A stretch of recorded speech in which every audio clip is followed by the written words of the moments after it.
लोग रहते हैं और मेरे साथ में रहते रहते मेरे से दूर होने का एक ही रीज़न है कि दास जो बोलता है मुंह पे बोलता है और वो बातें वो आत्मा सहन नहीं कर पाती हैं। वरना भगत को चाहिए कि विचार करना चाहिए कि ऐसा क्यों बोल रहा है, क्या वास्तव में मेरे अंदर ये कमी है, ये कमजोरी है।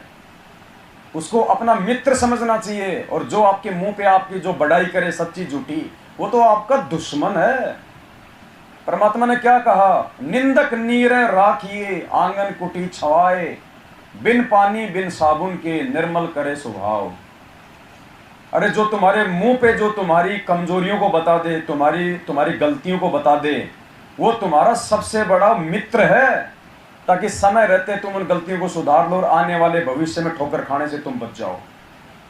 और हम क्या करते हैं नादानी में, उसी के साथ में दुश्मनी पाल बैठते हैं कि इसने मुझे ऐसा क्यों कहा। अहंकार बस ये होती है मान बढ़ाई, अहंकार, अपनी गलतियों को स्वीकार ना करना, यही सबसे बड़ा जहरीला तत्व है भक्ति मार्ग में।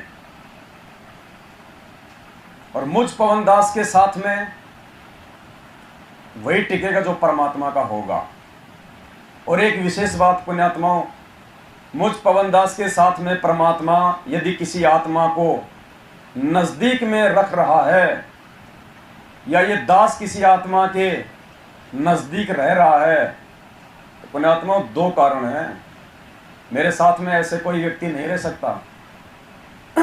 अगर मेरे साथ में कोई रह रहा है या परमात्मा मुझे किसी के पास भेज रहे हैं साध संगति के लिए, पुण्यात्मा दो ही रीजन है।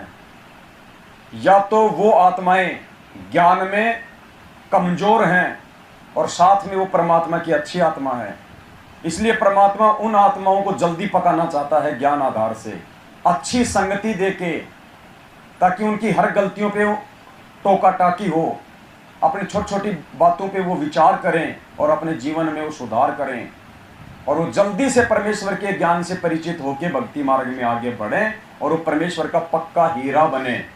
सबसे पहली आत्मा तो वो जो दास के साथ में रहेंगी, या परमात्मा दास को जिनके साथ में रखेगा।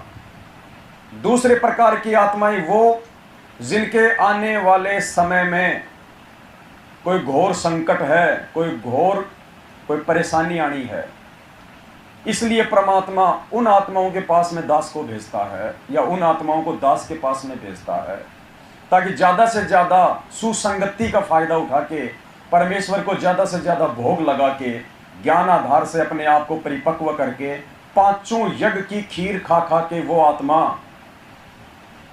उन पाप कर्मों से बचने के लायक हो जाए, उसके इतने जो है पुण्य बन जाएं। तो दो प्रकार की आत्मा इस दास के साथ में रहेंगी, या परमात्मा मुझे उनके साथ में रखेगा। और ये भी परम सत्य है, इन दोनों प्रकार की आत्माओं में से 90% आत्मा मुझ दास में दोष देख के दूर होंगी, केवल 5% ही बचेंगे। और पुण्यात्माओं 5% ही चाहिए परमात्मा को, बाकी कचरा नहीं चाहिए।